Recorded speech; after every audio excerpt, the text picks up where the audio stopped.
Supreme court का बहुत बड़ा आज फैसला आया है दोस्तों। और जो फैसला है वो एक पक्ष के लिए तो जो है अच्छा है और दूसरे पक्ष के लिए बहुत ही जो है निराशाजनक है। यहाँ पर मैं बात करूँगी यहाँ पर बीएड और बीटीसी को लेकर कि बीएड और बीटीसी वाले जो थे पहले दोनों ही लोग प्राथमिक में जब भर्ती निकलती थी फॉर्म डालते थे, लेकिन अब जो निर्णय आया है उसके अकॉर्डिंग बीएड के जो बच्चे हैं प्राथमिक शिक्षक की भर्ती से बाहर कर दिए गए हैं। और लेकिन इसके साथ बहुत सारे क्वेश्चन भी यहाँ पर बन रहे हैं कि जो और राज्यों में, जैसे इस समय आपको पता है कि बिहार में शिक्षक भर्ती को लेकर बच्चों ने फॉर्म डाले हैं, उसमें बीएड वाले भी एलिजिबल थे पीआरटी के लिए। उनका क्या होगा, क्योंकि एग्ज़ाम अगस्त में ही शेड्यूल है। उसके साथ साथ सीटीईटी की परीक्षा भी जो है वो अगस्त में शेड्यूल है, उसका क्या होगा, क्योंकि उसमें भी बीएड वाले बच्चों ने फॉर्म डाले हैं, पैसा तो उनका गया है ना। तो ये सारी बातें यहाँ पर जो है परेशान करने वाली हैं। और ये न्यूज़ तो आपको मिली गई होगी, तो लेकिन इसके पीछे के जो तथ्य हैं कि एनसीटीई 2018 में क्या लिखा था, उस सब के बारे में मैं आपको यहाँ पर सटीक जानकारी दूंगी कि आखिर एनसीटीई में जो आखिर दिया है वो नियम क्या था। उसको सुप्रीम कोर्ट ने खारिज कर दिया है, ठीक है, उस नियम को भी खारिज कर दिया एनसीटीई के 2018 वाले को। और ये कहा है कि ये नियम जो है पूरे भारत में जो है लागू होगा। तो ये इसके पीछे जो भी मैटर होगा सारी यहाँ पे मैं बात करूँगी। तो जो बच्चे, एक बस यहाँ पर थोड़ी सी रिक्वेस्ट है बच्चों से जो मैं यहाँ पे कहना चाहती हूँ। जैसे आप यहाँ पर पूरा देख रहे हैं कि लिखा है कि प्राथमिक में अब केवल बीएसटीसी, जो ये बीएसटीसी जो है राजस्थान से रिलेटेड है, वहाँ पे बीएसटीसी होता है। जैसे यहाँ यूपी में डीएलएड हो गया है, अब बीटीसी, वो सब एक ही बात है।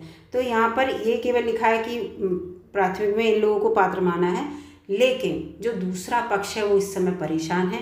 तो अपनी खुशियाँ इतनी अति में मत मनाइए कि दूसरे को थोड़ी सी दिक्कत हो।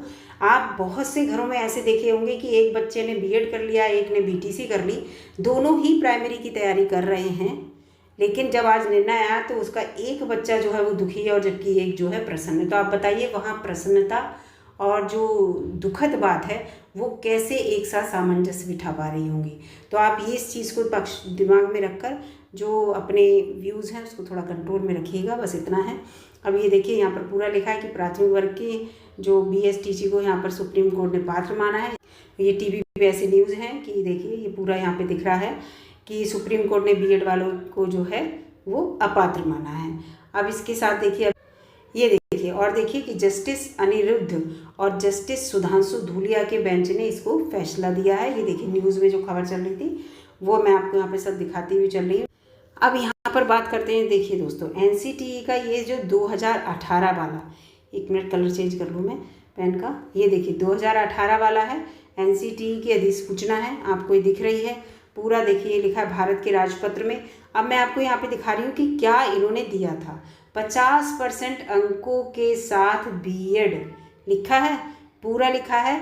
और ये लिखा है इसके साथ साथ ऊपर ये भी लिखा है कि स्नातक के साथ प्राथमिक शिक्षा का 2 वर्षीय डिप्लोमा, चाहे वो किसी के नाम से हो, यानी कि चाहे वो बीटीसी के नाम से हो, चाहे वो बीएसटीसी के नाम से हो, चाहे वो डीएलएड के नाम से हो, इससे कोई मतलब नहीं है, ठीक है। ये एल है तो इससे इन्हें कोई मतलब नहीं था, लेकिन वो 2 साल का आपका डिप्लोमा होना चाहिए।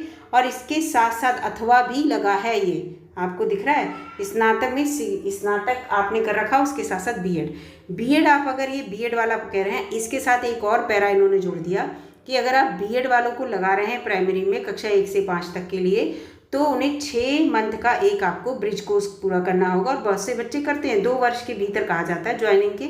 और लेकिन यहाँ क्या होता है, जैसे ही आपकी ज्वाइनिंग के लेटर आता है आपको पहले ये लोग 6 वर्ष का, 6 महीने की बात है दोस्तों, 6 महीने का आपको डिप्लोमा, ये जो है जो सेतु ब्रिज कोर्स जिसे कहते हैं, ये कराने के बाद ही ज्वाइनिंग परमानेंट मानते हैं। तो यहाँ पर ये भी सतर्कता बरतते हैं, लेकिन इसको भी सुप्रीम कोर्ट ने खारिज कर दिया है कि ये गलत है, केवल बीटीसी वाले ही इसके लिए मान्य होंगे। तो यहाँ पर ये बात है। इसके साथ साथ अब ये सोचिए कि जो बिहार में इस समय वैकेंसी निकली हुई है, उसका एग्ज़ाम होने वाला है, पीआरटी की भी निकली है, ऑल इंडिया से बच्चों ने भरा है फॉर्म। इसके साथ साथ आपको पता है सीटीईटी का जो नोटिफिकेशन जो पेपर होने वाला है उसमें भी बीएड वाले बच्चे फॉर्म भरते हैं, और भी और राज्यों में भी भरा होगा। तो उन बच्चों का क्या होगा, क्या ये सारी भर्तियां जो हैं रद्द की जाएंगी, या तो ये रद्द की जाए जो बिहार वाली है, या ये जो सीटीईटी का एग्ज़ाम हो रहा है इसको भी रोका जाए। जिन बच्चों ने फॉर्म भरा है बीएड वालों ने, उनका जो पैसा है वो कैसे वापस होगा। तो ये सब बातें सोचने की। लेकिन दूसरा पक्ष यहाँ पे ये भी है कि जो डीएलएड वाले हैं उनका कंपटीशन थोड़ा कम हो गया है ना, क्योंकि प्लस बीएड वाले भी अगर फॉर्म भरते हैं तो कंपटीशन तो बढ़ता ही है, तो उनका कंपटीशन कम हो गया। अब वो पीआरटी के लिए केवल फॉर्म भरेंगे तो उन्हीं के साथ ही जो भी डीएलएड वाले वही फॉर्म भरेंगे, उन्हीं से कंपटीशन रहेगा, बीएड वालों से मतलब ही नहीं रहेगा, ये भी है। लेकिन ये बताइए, और फिर डीएलएड वालों की एक और भी वो उनका तर्क है, जो उनका तर्क डीएलएड वालों का ये था, जब ये राजस्थान वाली की राजस्थान से में तो इसका रिट पड़ी थी, तो हाई कोर्ट से तो पहले ये डीएलएड वाले हार गए थे, सुप्रीम कोर्ट में फिर ये केस पड़ा तो सुप्रीम कोर्ट में इनकी जीत हुई। तो डीएलएड वालों का ये तर्क था कि बीएड वालों को और भी जगह मौका मिलता है, और भी जगह का मतलब समझे कि आप टीजीटी में भी मौका मिलता है, पीजीटी में भी मौका मिलता है, इसके अलावा बीएड वालों की और भी जगह वैकेंसी आती हैं, वहाँ भी एलिजिबल होते हैं, तो ये वहाँ पर जाएं, ये है। मतलब जो प्राइमरी की वैकेंसी वो सिर्फ हमारे लिए है, ये उनका था। तो आप ये बताइए कि टीजीटी पीजीटी में इतनी बड़ी संख्या में वैकेंसी नहीं निकलती है, बेरोजगारी बहुत ज़्यादा है, आप सभी को पता है कि कितने ज़्यादा बच्चे जो हैं इस समय बेरोजगार हैं। जॉब सबको चाहिए भाई, किसी भी तरह से मिल जाए, किसी भी उसमें मिल जाए, हर कोई बच्चा चाहता है।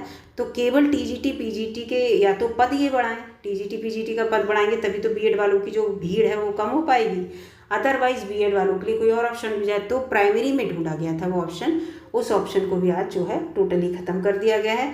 फिलहाल यही कहा गया है कि जो बीएड वाले हैं वो मान्य नहीं है, माननीय सुप्रीम कोर्ट का जो फैसला है सभी को मानना है, सभी को उसको समझना है।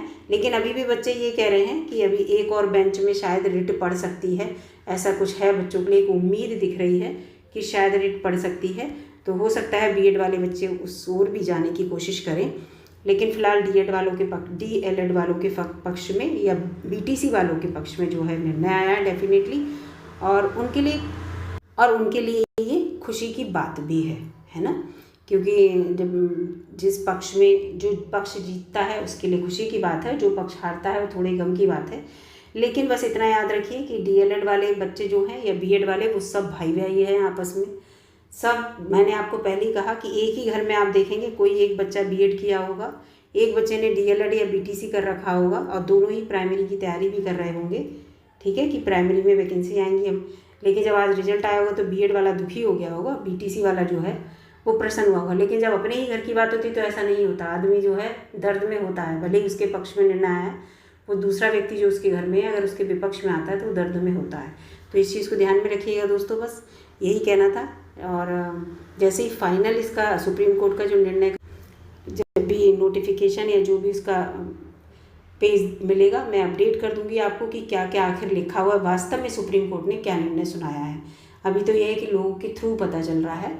फिलहाल ये जो है जैसे ही आएगा मैं आपको अपडेट कर दूंगी। अगर आपको वीडियो अच्छी लगी है तो लाइक कीजिएगा, चैनल पर नए हो तो सब्सक्राइब कर लीजिएगा इस तरह के अपडेट के लिए, और जो भी न्यूज़ आएगी इससे कंसर्न में वो मैं आपको देती रहूँगी। धन्यवाद दोस्तों।